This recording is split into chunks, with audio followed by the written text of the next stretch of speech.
Mesin ni sampai kesudah, sampai rosak kan. Dia tak buka-buka cover bahagian belakang ni. Customer saya datang. Dia kata, ini untuk apa ni Cik Rol ni?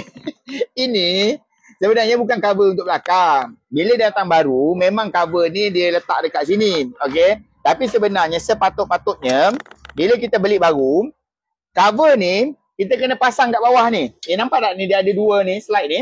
Dia ada dua slide ni. Kita masukkan dalam ni. Dia sepatutnya duduk kat sini. Faham tak? Okay. Sebenarnya ada skru. Kan? Kita skru balik. Ni skru tadi yang saya buka tadi ni. Kita skrukan balik dia dekat belah bawah ni. Itulah fungsi cover ni. Okay. Bukan duduk dekat belakang situ. So jadinya korang kalau beli mesin basuh baru. Okay. Pastikan. Okay. Pastikan. Cover yang dia letak dekat bahagian belakang ni, korang buka, korang pasanglah dekat belah bawah. Ini tak, ni sampai apa tau? Kau nampak ni? Sampai apa ni? Sampai stokin dah masuk, stokin dah tersekat dekat situ dah tu.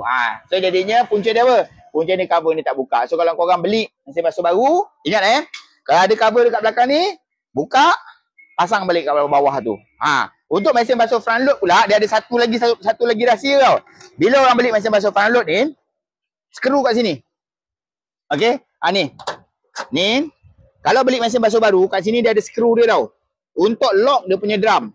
Okay. So ini pun sama juga. Kadang-kadang orang sampai mesin tu dah rosak, hantar kedai, baru dia tahu skru tu kena buka. So korang mana-mana yang technician, bukan technician seller yang jual mesin basuh peti sejuk tu, bila kau hantar rumah customer, kau tolonglah buka skru kat bahagian belakang ni. Dengan cover kat bahagian bawah tu tolonglah pasang. Okay. So kalau korang nak DIY, nak cari ilmu tambahan, dan repair peti sejuk mesin basuh, ni saya ada sediakan panduan membaik pulih mesin basuh dan juga peti sejuk.